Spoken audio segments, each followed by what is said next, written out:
Varicose veins కి సరైన చికిత్స కోసం సంప్రదించండి ఎవిస్ హాస్పిటల్. భావేన ముగ్ధచపలేన విలోకనేన మన్మానసే కిమపి చాపలముద్వహంతం లోలేన లోచన రసాయనమీక్షణేన లీలాకిచోరముపగూహితుముత్సుకోస్మి. భాగవత కథాసుధ 6వ భాగంలోకి వచ్చాం. శ్రీకృష్ణ లీలలు వింటున్నాం. మద్ది చెట్ల రూపంలో ఉన్న నలకూబర మణిగ్రీవులిద్దరికీ ఎలా శాప విమోచనం జరిగిందో విన్నాం. తర్వాత కథలోకి వెళ్దాం. అయితే ఏమైందట, ధాన్యానికి పళ్ళమ్మే ఒక స్త్రీ వచ్చిందట. అంటే ఎంత ధాన్యం ఇస్తే అంత ఆ డబ్బా నిండా ఒక డబ్బా నిండా ధాన్యం ఇస్తే ఆ డబ్బాడు పళ్ళు ఇస్తుందన్నమాట. ఈ కృష్ణుడు ఆమెను గమనించి ఏం చేశాడట, చిన్న చిన్న చేతులతో దోశల నిండా పట్టి ధాన్యం పట్టుకొచ్చాట. ఆమె ఆ చేతులు చూసి మురిసి చోట పడిపోయింది. నల్లని చక్కని సౌందర్యవంతుడైన పిల్లవాడు వాడి ఎర్రని చేతులు పైగా ముద్దుగా పట్టుకొచ్చి ఇవ్వటం సంతోషపడి ఏం చేసిందట, పిల్లవాడి దోసిలి పట్టనన్ని పళ్ళు కృష్ణుడికి ఇచ్చిందట. కాసేపు అయ్యాక తల మీద ఉన్న గంప బరువులో తేడా తెలిసింది ఆమెకి. ఏమిటో గంప తేడాగా ఉందని చూస్తే అందులో కృష్ణుడు ఇచ్చిన 2 దోసెడు ధాన్యం లేదట. ధాన్యానికి బదులు గంప నిండా అమూల్యమైన రత్నాలున్నాయట. కృష్ణుడి పట్ల కొద్దిపాటి ప్రేమ ఆపేక్ష చూపించినందుకంటే ఆ మురిసిపోయినందుకు ఆమెకి అంత భాగ్యం కలిగిందట. కొన్నాళ్లకి ఇలా జరుగుతూ ఉండగా గోకులంలో పెద్దలందరూ సమావేశమయ్యారట. వాళ్ళందరిలో పెద్దవాడు ఉపనందుడు. ఈ నందునికి తండ్రో తాతో అయ్యుంటాడు బహుశా. ఈ ఉపనందుడు ఏమన్నాడంటే, ఎప్పుడు ఏం చేయాలి అంటే నందవ్రజంలో చేయవలసిన పనులు చేయకూడని పనులు ఏం చేయాలి అనేది నిర్ణయిస్తారు, కుల పెద్దలే మాట్లాడతారు అవన్నీ. ఆయన ఏమన్నాడు, మన నందుడికి లేక లేక ఒక కుమారుడు కలిగాడు. అతను పుట్టిన తర్వాత మన సంపద విపరీతంగా వృద్ధి చెందింది. ఆవులకి లేగదూడలు కవల పిల్లలు కూడా పుట్టినాయట. సంపద విపరీతంగా వృద్ధి చెందింది. పాలు పెరుగు వెన్న విపరీతంగా అమ్ముడవుతున్నాయి. మనకి ఇంత సంపద వృద్ధి చెందుతోంది, కానీ పిల్లవాడు పుట్టినప్పటి నుంచి మన చుట్టూతా ఉన్న మహారణ్యం నుంచి ఇంతకు ముందు ఎన్నడూ ఎరగని ఉత్పాతాలు కూడా కనపడుతున్నాయి. అన్నీ కృష్ణుడి మీదకే వస్తున్నాయి. రాక్షసమాయ చిత్రంగా అనిపిస్తోంది. ఈ జరిగేదంతా భయంగా ఉంది. ఈ పూతన వచ్చింది, ఓ పెద్ద బండి దానంతటదే ఎగిరిపోయింది. సుడిగాలు వచ్చి రాక్షసుడు పిల్లని తీసుకెళ్లి కింద పడేశాడు. అంతలో ఈ మహావృక్షాలు ఏమిటో విరిగి పడిపోయినాయి. మనకి తెలియని కారణాలు ఏవో ఉన్నాయి, వాటి వల్లే ఆపదలు వచ్చి పడుతున్నాయి.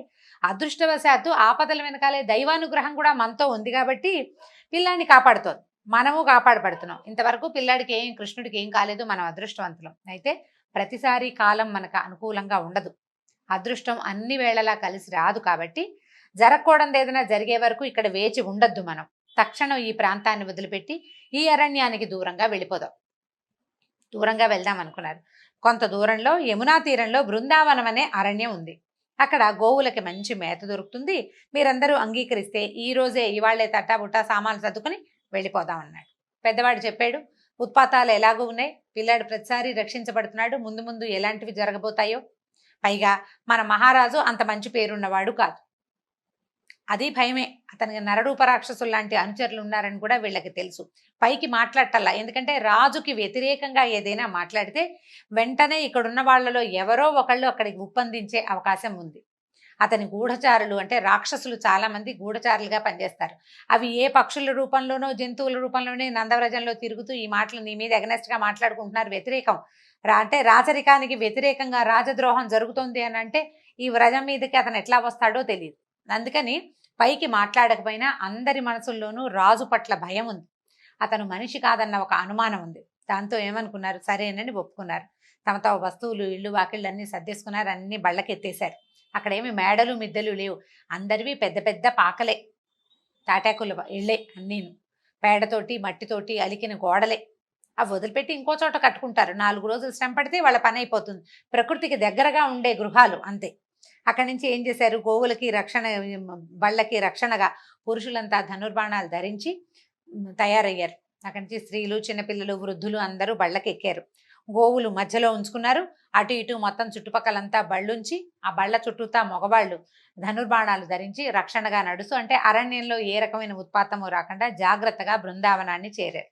అక్కడ బళ్ళని అర్ధచంద్రాకారంలో నిలబెట్టి అదే తాము నివసించబోయే గ్రామం అని నిశ్చయించుకున్నారు.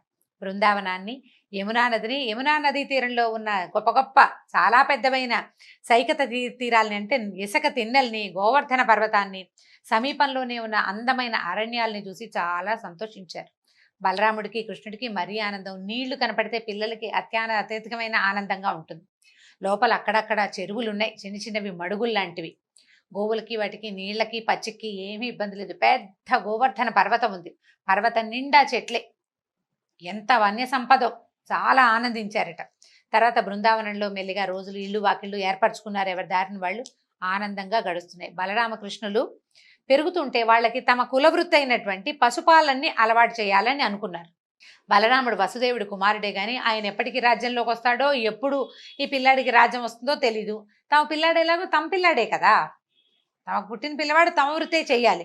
కాబట్టి ఏమనుకున్నారు, కుడి ఎడమగా దగ్గర దగ్గరగా ఒకే వయసున్న పిల్లల్ని ఒక 5-6 పట్టాడు. మొత్తం అందరి చుట్టుపక్కల అదే వయసున్న పిల్లలకి ఏం చేశాడు, చిన్న చిన్న లేగదూడలను అప్పచెప్పి లేగదూడలను మేపుకొచ్చే పని చెప్పాడు. పొద్దున్నే లేచి సద్దన్నే మూట కట్టుకుని ఓ బెత్తాలు తలా ఒక కర్ర పట్టుకుని దూడల్ని దగ్గరలో ఉన్నది, ఎక్కువ దూరం పంపేవాళ్ళు కాదు, చిటి పిల్లలు కదా అందరు చిన్న చిన్న పిల్లలు, అందుకని దగ్గరలో ఉన్న అడవికి తోలుకెళ్ళి సాయంత్రం వరకు మేపాలి. తర్వాత అన్ని దూడల్ని క్షేమంగా తీసుకురావాలి. వీళ్ళతో పాటు కొద్దిగా పెద్ద వయసు పిల్లల్ని కూడా అప్పచెప్పాడు. ఒకళ్ళిద్దరు పెద్ద పిల్లలు, మిగిలిన వాళ్ళు అటు ఇటుగా ఒకే వయసు పిల్లల్ని కొంతమందిని చేర్చాడనమాట. వీళ్ళకి హాయిగా ఉంది. ఈ ఇంట్లో ఉంటే అది ఎక్కద్దు, ఇది కొద్దు, ఇది పట్టుకోదు, ఇది లాగద్దు అని చంపుతారు అమ్మలు. హాయిగా అడవిలోకి వెళ్ళిపోతే ఏముంది, ఇప్పుడు పిల్లలు స్కూల్కి వెళ్ళడానికి ఇష్టపడ్డట్టు స్కూల్లో హాయిగా ఆడుకోవచ్చు. అందుకని వీళ్ళు అడవికి వెళ్ళి ఆ లేగదూడలతో తమ ఇష్టారాజ్యంగా ఆడుకోవచ్చని ఈ అబ్బాయిలిద్దరూ ఈ పనికి ఒప్పుకున్నారు. తర్వాత ఏమైందట, ఒకరోజు పిల్లలంతా ఆడుకుంటుంటే ఒక రాక్షసుడు వచ్చాడు. ఈ రాక్షసుడు ఎట్లా వచ్చాడంటే, వాడి పేరే వత్సాసురుడు. ఒక గోవత్సంగా మారిపోయాడు. చిన్న ఆవు దూడ రూపంలో దూడల మందలోకి చేరిపోయాడు. ఎవరికి తెలియకుండా అన్న అన్న చూడరా అని అన్నయ్యకి చూపించాడు. చూపించేసరికి బలరాముడు సరే పర్వాలేదు దీని సంగతి చూడాలనుకున్నారు. కృష్ణుడు ఏం చేశాడట, ఆటలో ఆడుకుంటూ ఆడుకుంటూ ఆ దూడల మందలోకి వెళ్ళాడు. వెళ్ళి ఏం చేశాడంటే, వెనక కాళ్ళు రెండు పట్టుకున్నట్టు ఈ దూడ చూడండిరా ఎంత బాగుందో అని అందరికీ చూపించాడు. అందరూ చూస్తుండగానే ఏం చేశాడు, ఈ వెనక కాళ్ళు రెండు పట్టుకుని వేగంగా గిర గిర గిర గిర తిప్పేశాడట. ఈ తిప్పుతూ ఉండగానే వాడి ప్రాణం ఎగిసిపోయింది, పట్టేశాడు. ఇంత గట్టి పట్టు, అది మామూలు చెయ్య. చూడ్డానికి ఎట్లా ఉంది, తామర మొగ్గల్లే లేత చెయ్యి. 5-6 సంవత్సరాల పిల్లవాడు, ఎంత బాలుడు, నల్లనివాడు, ఇంత చిన్న పిల్లవాడు చక్కగా మిసమిసలాడుతూ ఉన్నాడు. అరిచేతులు తామర మొగ్గలలే ఉన్న ఎర్రటి అరిచేతులు. ఆ చేత్తో మొదట పట్టుకున్నప్పుడు మెత్తగా ఉంది, తర్వాత తెలిసింది అందులో వజ్రం కంటే కాఠిన్యం ఉంది ఆ చేతిలో. ఎందుకంటే దుష్ట శిక్షణ చేయటమే ఆ చేతికి తెలిసిన విద్య. ఈ పట్టిన పట్టుతోటి ఈ వెలగ చెట్టు ఒకటి ఉందట, పెద్దది నిండుగా పళ్ళు పండిన చెట్టు. ఆ వెలగ చెట్టుకేసి కొట్టేశాడు. కొట్టేసరికల్లా ఏమైంది, ప్రాణం పోయింది. ఈ తగిలినగానే వెంటనే అతని నిజ రూపం బయటపడింది. మరణించేసరికల్లా రాక్షసులకి నిజస్వరూపం వచ్చేసింది. అంతకుముందు వాళ్ళు కావాల్సిన ఇచ్చారూపధారులుగా ఉంటారు, కానీ మరణించంగానే వాళ్ళు మహాకాయం బయటపడుతుంది. అయ్యి వెలగ చెట్టుకి తగలటం దూడ రూపంలో తగలలేదు, ముందే ప్రాణం పోయింది ఈయన చేతిలో ఉండగానే. ఇక్కడి నుంచి అక్కడికి వెళ్ళే లోపల ఈ మహాకాయం బయటపడి ఈ మొత్తం ఈ వెలగ చెట్టు మీద ఉన్న పళ్ళన్నీ కిందకి రాలిపోయినాయట. ఈ లేగదూడ రూపంలో వచ్చిన మహారాక్షసుణ్ణి, ఈ వత్సాసురుణ్ణి వధించినందుకు దేవతలు పైనుంచి పుష్పవృష్టి కురిపించారట. అంటే సన్నటి రవ్వగా వాన పడి ఉంటుంది, ఒక జల్లులాగా. పిల్లలు ఆనందిస్తారు చూడండి, చిన్న జల్లు పడేసరికి అంతలో ఆగిపోతుంది, అంతలో ఎండొచ్చేస్తుంది, ఓ పక్కన ఇంద్రధనుసు వస్తుంది, మహానందంగా ఉంటుంది, ఆహ్లాదకరమైన వాతావరణం వస్తుంది. అబ్బో అనుకున్నారు కుర్రాళ్ళందరూ, ఏమిటి ఆ దూడని భలే కొట్టాడు, కొడితే ఇలా అయిపోయింది ఏమిటి. వాళ్ళకి ఈ రాక్షసులు, ఈ కృష్ణుడు వాళ్ళని చూసినా బెదరకపోవటం ఈ మిగిలిన పిల్లలకి అలవాటైంది. రెండోది, ఈ 5-6 సంవత్సరాల పిల్లలకి పెద్దగా భయం ఏమీ తెలియదు. అదో పెద్ద విషయంగా చెప్పాలని తోచదు. వాళ్ళలో వాళ్ళే 5-6 చెప్పుకున్నాక ఇంటికి వెళ్ళి చెప్పేందుకు ఏమి ఉండదు ఇంకా వ్యవహారం. అక్కడి నుంచి ఒకరోజు ఏమైందట, ఈ గోపబాలురు మంచినీళ్ళు తాగించడానికి ఈ దూడలన్నింటినీ ఒక చెరువు దగ్గరికి తీసుకెళ్లారు. చెరువు దగ్గరికి వెళ్ళాక దూడలు నీళ్ళు తాగాక వాటిని బయటికి తోలి వీళ్ళు కూడా చెరువులోకి దిగారు. వాళ్ళకి మంచినీళ్ళు తాగి బయటకు వస్తుంటే చెరువు గట్టున ఒక కొంగ కనపడిందట. మామూలుగా కొంగ ఎంత ఉంటుందో, చిన్న సైజు, చిన్నగా ఉంటుంది, పొడుగాటి కాళ్ళుండి ఇట్లా పైన శరీరం ఉన్నట్టు ఇంత పొడుగు ముక్కు, ఏదో కొంచెం చిత్రంగా ఉంటుంది. ఈ ఉన్న కొంగ చిన్నది కాదట, ఎంత పెద్దదోట, చాలా పెద్దది. ఇది చూసేసరికల్లా వీళ్ళు ఆశ్చర్యపోయారు. అది చూడు కృష్ణ కృష్ణ చూడు అని చూపించారు. బకుడు అనే ఒక రాక్షసుడట. వీడు కంసుడి మిత్రుడు, పూతనకి సోదరుడు. అయితే ఈ పిల్లలందరిలోకి విశేషంగా నాయకమణిలాగా కనపడుతున్నాడు కృష్ణుడు. నాయకమణిలాగా ఎందుకు కనపడుతున్నాడు, పిల్లలందరూ గోచీలు పెట్టుకున్నారు, అందరూ విశేషంగానే ఉంటారు, 5-6 ఏళ్ల పిల్లలందరూ ముచ్చట గొలుపుతూనే ఉంటారు. అందులో ఉన్న ఈ కృష్ణుడికి వాళ్ళ అమ్మకి ప్రత్యేకమైన ముద్దు పిల్లవాడంటే. ఈ నెత్తి మీద ఒక నెమలి పింఛం పెడుతుంది, దానికి ఒక ముత్యాల పేరు చుడుతుంది. ఈ తర్వాత ఏమో నడువుకి పసుపచ్చటి బట్టలు కడతారు. నల్లటి పిల్లాడు పచ్చటి బట్ట కట్టుకుంటే బాగా కనపడ్డు, చక్కగా కనిపిస్తాడు. అక్కడి నుంచి ఏం చేస్తాడు, ఇంత ఉప్పు పీ అని ఎంతసేపు మురళి ఊదే పని. అది ఊదటానికి ఇట్లా నడువులో దోపుకున్నాడు, ప్రత్యేకంగా కనపడుతున్నాడు. ఈ కనపడుతున్న పిల్లాడిని చూసి ఏం చేసిందట, అతనికి ఏమనిపించిందంటే ఒకవేళ కంసుడు వెతుకుతున్న పిల్లాడి వీడేనేమో, మిగిలిన పిల్లల కంటే భిన్నంగా ఉన్నాడు. పక్కనున్న పిల్లాడు భిన్నంగానే ఉన్నాడు, వాడు బంగారపు రంగులో మెరిసిపోతున్నాడు ఆ పిల్లడు.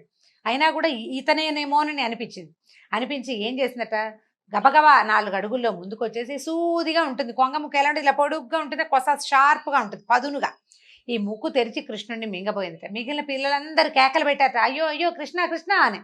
ఈ కంగారు పడి వాళ్ళు అరుస్తూనే ఉన్నారు. ఈ కాస్త ఇది మింగేసింది, పిల్లని లోపల లాగేసింది. ఈ నోట్లోకి వెళ్ళిపోయేసరికల్లా లోపల కణకణలాడే నిప్పు కణికని మింగినట్టు అనిపించేస్తుంట దానికి. మన పెద్దగా అరిచింది. అది అరవాలంటే దానికి నోరేది, ముక్కు నోరు ఒకటే కదా. మళ్ళీ ఈ ముక్కు ఓపెన్ అయిపోయింది. ఓపెన్ అయిపోయి ఏం చేసింది, వెనక్కి వదిలిపెట్టేసింది. ఈ మింగిన పిల్లాన్ని వెనక్కి వదిలేసేసరికల్లా ఈ బయటకు వచ్చి నుంచున్నాడు. మిగిలిన వాళ్ళంతా కొంచెం కేరింతలు కొట్టారు పిల్లలు, వచ్చేసాడు కృష్ణుడని. తనంత గట్టిగా అంత పదునైన ముక్కుతో పట్టుకుని లాగినా కూడా ఏమీ కాకుండా వసివాడకుండా నిలబడిన కృష్ణుడిని చూస్తే కోపం వచ్చి ఏం చేశాడట ఈసారి, ఒక్క ఎగురుతోటంటే అప్పుడు నడుస్తూ వచ్చింది కాస్త పైనుంచి కొంచెం పైకి ఎగిరి ఇట్లా ముక్కుతోటి నోటితోటి మింగడానికి మీదకి వచ్చిందట. వచ్చేసరికల్లా ఈ మీదకి రాగానే కృష్ణుడు ఏం చేశాడు, వెంటనే మెరుపులాగా కదిలాడట. ఈ రాక్షసుడి ముక్కుని ఇలా తెరుస్తుంది కదా, 2 భాగాల్ని పట్టేసుకున్నట్ట 2 చేతులతోటి ఒడుపుగా పట్టుకుని. అసలు మామూలుగా మహాబలవంతుడు బకుడు, చాలా బలమైన కొంగ అనమాట. ఇంతకు ముందు ఓసారి దొరికాడు, ఒకసారి వాడు నోట్లోకి వెళ్ళి బయటకు వచ్చేసాడు. ఇప్పుడు ఏం చేస్తాడో చూద్దామని పిల్లలంతా చూస్తారు, పిల్లలతో పాటు ఆకాశం నుంచి దేవతలు కూడా చూస్తున్నారట. ఇప్పుడు ఏం చేసి చంపుతాడో చూద్దామని ఈ రెండింటిని ఎలా చీల్చాడంటే గడ్డి పరకని చీల్చినట్టు చీల్చేసాడట. ఆ ముక్కు తాలూకు 2 భాగాలు ఇట్లా ఉంటుంది, దొప్పలాగా ఇలా పడుతుంది కదా. ఈ పై భాగాన్ని దీన్ని పట్టుకున్నాడు, 2 చేతులతో పట్టుకుని ఇట్లా గడ్డి పరకని చీల్చినట్టు చీల్చేశాడు. ఈ ఒకసారి చీల్చేసరికల్లా ఈ భయంకరుడైన రాక్షసుడి వధని దేవతలు ఆనందంతో తిలకించారట. ఆకాశం నుంచి తప్పెట్లు మోగించిన శబ్దం వినపడిందట. నందనవనంలో విరిసిన మల్లెపూల వర్షం లాంటి వర్షం కురిసిందట. బాలుడంతా కావలించుకున్నారట, అబ్బో భలే చేసావు, ఎంత బాగా చేసావని. అదేదో ఒక విపరీతమైన చర్యని, అదని పిల్లలకి ఏమి తెలుస్తుంది, పిల్లలకి తెలీదు. అది కాకుండా అపారమైన విష్ణుమాయలో మునిగి ఉన్నారు వాళ్ళు. దాన్ని ప్రత్యేకంగా ఇంటికెళ్ళి చెప్పాలని కూడా వాళ్ళకి తెలియదు. అందరూ దూడలను తోలుకుని ఇంటికి చెప్పారు. కొంతమంది పిల్లలు చెప్పారు, అక్కడ ఏదో వచ్చింది, ఒక రాక్షసుడు, ఒక కొంగ వచ్చింది మీదకి. రాక్షసుడు అని కాదు, ఒక కొంగ వచ్చింది. ఆ కొంగని కృష్ణుడు ముక్కు విరిచేశాడంటే అందరూ ఏమనుకున్నారంటే, అబ్బా పిల్లవాడికి మహా బలశాలి, ధైర్యం ఎక్కువ, భయం లేదు, ఎంత పనైనా చేస్తాడని. అసలే అతనంటే ప్రత్యేకమైన ప్రీతి పిల్లాడంటే, ఇంకా విశేషమైన ప్రేమతోటి ఎంత బాగానో మెచ్చుకున్నారట. గర్గాచార్యుల వారు మహాత్ముడు, ఋషివాకు ఎప్పుడు అసత్యం కాదు, ఆయన చెప్పాడు. ఈ బాలుడు ఎంత బాలుడు, కొండలంతేసి రాక్షసులను కూడా చంపేయగలుగుతున్నాడు, వాళ్ళు దాడి చేయటం ఏంటి, వీళ్ళు మరణించడం ఏమిటి, ఆయన చెప్పినట్టే జరుగుతోంది, అంతా దైవలీల అని భావించాడు నందుడు. పిల్లాడికి మాత్రం నాయన జాగ్రత్త, బలరాముడికి ఎప్పుడూ తమ్ముడిని కనిపెట్టుకుని ఉండాలని బోధించేవాడు. నిరంతరం తమ్ముడు వెనకాలే ఉండాలి, తమ్ముడు వెనకాల కాదు, తమ్ముడు కింద ఉండేవాడు. ఎప్పుడూ వెనకుండటమే ఆయన పని, ఆయనకు రెండో పని లేదు పాపం. ఒకనాడు ఏమైందట, మిత్రులతో కలిసి అడవిలో గడపాలనిపించింది, ఆడుకుందాము, అందరం అడవిలోనే ఉందామని చెప్పాడు. చెప్పేసరికల్లా సరే వీళ్ళేమనుకున్నారు, సూర్యోదయం అవగానే మొత్తం ఉన్న బాలుడంతా అక్కడ నందవ్రజంలో ఉన్న చిన్నపిల్లలంతా చద్ది మూటలు, వేణువులు, దూడల్ని ఎదిరించుకుంటూ బెత్తాలు పుచ్చుకుని అడవిలోకి చేరిపోయారు. జట్లు గట్టి ఆడుకున్నారు. కృష్ణుడు పరిగెడితే మిగిలిన వాళ్ళంతా పరిగెత్తి పట్టుకునేవాళ్ళు. కోతి పిల్లలు, అక్కడ కోతులు బోళ్ళను ఉన్నాయి, అడవిలో జంతువులు ఉండవు, వాటితోటి కూడా ఇష్టారాజ్యంగా ఆడుకున్నారు. ఎవరు ఏ ఆట ఆడితే ఆ ఆట ఆడేడట కృష్ణుడు. జ్ఞానులకి బ్రహ్మానందమై అనుభవంలోకి వచ్చేది, శరణాగతులైన భక్తులు పరదైవమని ఆరాధించేది, అజ్ఞానులకి కేవలం మానవ బాలుడిగా కనిపించేటువంటి శ్రీకృష్ణుడనే పరబ్రహ్మంతో అనేక జన్మల పుణ్యఫలంగా గోపాల బాలుడందరూ ఆడుకున్నారు. తమతోటి వాడే తమ వాడేనన్న భావంతో. భగవంతుడు అన్న భావన ఉంటే దూరం అయిపోతారు, ఆ భావన లేదక్కడ. మనవాడే మనతోటి వాడే, ఇక అట్లా పిచ్చాటలు పిల్లలు ఆడితే ఏముంది, చెట్లు ఎక్కుతారు, అవి ఎక్కుతారు, ఇవి ఎక్కుతారు, ఒకళ్ళ మీద ఉప్పెక్కుతారు, కృష్ణుడి మీద ఉప్పెక్కేవాడే ఒకడు, కృష్ణుడినే ఉప్పెక్కించుకునేవాడు ఇంకొకడు. పిచ్చి ఆటలు ఆడేసుకున్నారు, రోజంతా ఆడుకున్నారట.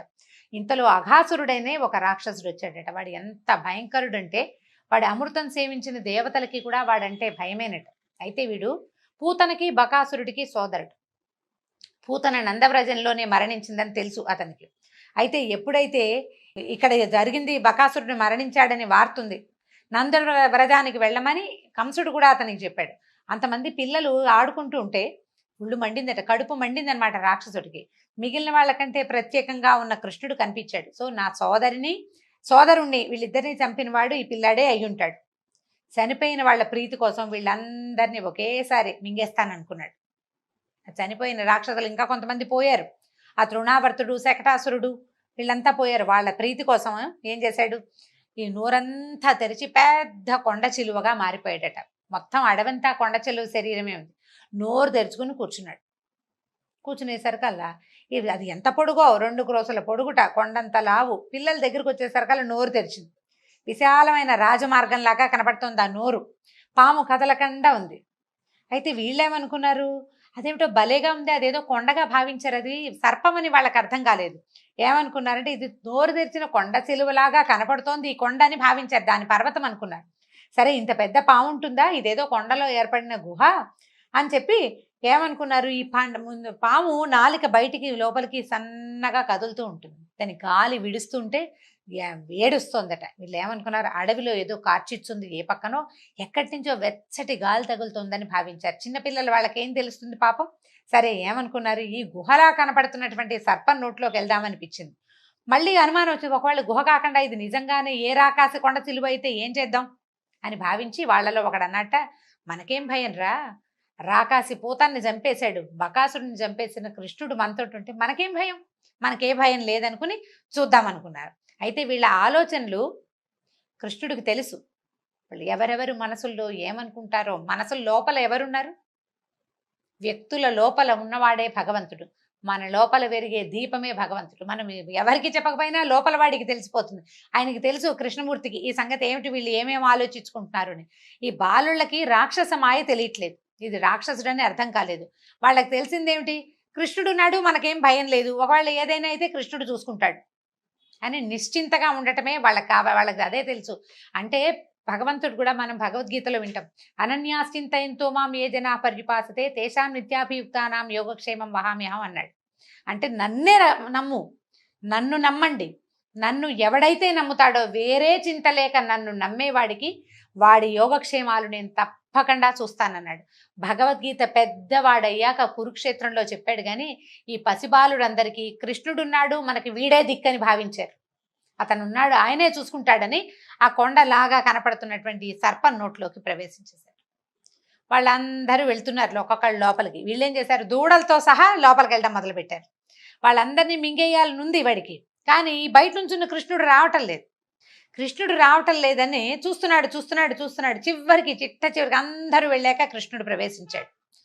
సరే లోపలికి వెళ్ళేసరికల్లా, లోపలికి వెళ్ళంగానే కృష్ణుడి ఉద్దేశం ఏంటంటే, నా పైన నమ్మకం ఉంచిన వీళ్ళకి ఏమీ అవ్వకూడదు, నా కోసమని ఈ నోరు తెచ్చి వీళ్ళందరినీ మింగడానికి చూస్తున్నవాడు బతికుండకూడదు. రెండూ జరగాలంటే ఏం చేయాలి అని అనుకుని వాళ్ళందరినీ వెళ్ళనిచ్చి చివరిగా లోపలికి వెళ్ళాడు. ఈ లోపలికి వెళ్ళేసరికల్లా తన వ్యూహం ఫలించింది. తనకు కావలసిన కృష్ణుడు తన నోట్లోకి వచ్చేసాడని ఈ అఘాసురుడు నోరు మూసేసి మింగేపోయాడు.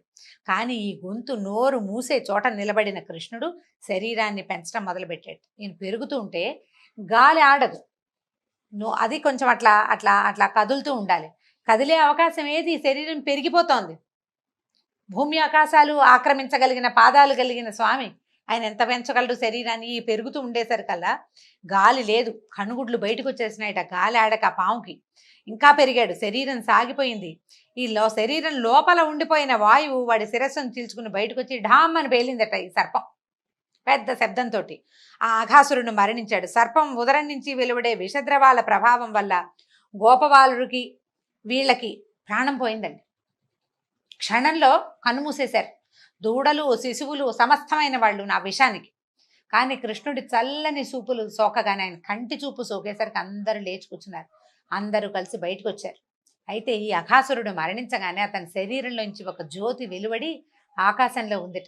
ఈయన లోపల నుంచి కృష్ణుడు బయటకు వచ్చేసరికల్లా ఆ జ్యోతి కృష్ణుడిలోకి లీనమైపోయింది. లీనమైపోయేసరికల్లా అది ఎంత బాగా చెప్తున్నారో చూడండి. దుష్టులకి మోక్షం ఎప్పుడూ దుర్లభమైంది, దుష్టులకి దొరకదు మోక్షం. కానీ శ్రీహరిని స్పర్శించే భాగ్యం కలిగిన వాళ్ళ పాపాలన్నీ క్షణంలో నశిస్తాయి. ఇప్పటిదాకా ఈ ప్రతి రాక్షసుడికి మోక్షం లభించింది, పూతనతో సహా. భగవంతుణ్ణి స్పర్శించే అవకాశం లభించిన ప్రతి దుర్మార్గుడికి మోక్షం లభించిందట. ఈయన ఏం చేశాడు, అఘాసురుడి నోటిలో ప్రవేశించి అతని నాలుకని తొక్కి నిలబడ్డాడు. ఆ రాక్షసుడి భాగ్యం ఏమని చెప్తాం మనం, ఏం చెప్పగలం వాడి భాగ్యం? అందరూ చూస్తుండగానే అతని జీవుడు నిర్మలమైన జ్యోతిగా మారి పరమాత్మలో లీనమైపోయాడు. కృష్ణుడు తన 5వ ఏట చేసిన ఈ పరమాద్భుతాన్ని చూసిన ఆశ్చర్యపోయారట గోపబాలుడు. అందరికీ చెప్పాడు ఎంత విశేషంగానో. అయితే ఈ విషయాన్ని యశోదా తనయుడి 6వ ఏట చాలా విశేషంగా వర్ణిస్తూ అందరికీ చెప్పాడు అని శుకుడు అఘాసుర వధ వృత్తాంతాన్ని చెప్పాడు. అయితే ఇప్పుడు ఈయనకు చాలా అనుమానం వచ్చింది. పరీక్షణ్ మహారాజ్ 5వ ఏట చేసిన లీలని 6వ ఏట ఎలా తెలిసింది? 5వ ఏట జరిగింది, 5వ ఏటే తెలియాలి, 6వ ఏట ఎలా తెలిసింది అని అడిగాడు. ఆ విశేషం ఏంటో రేపటి కథలో చెప్పుకుందాం. నమస్కారం.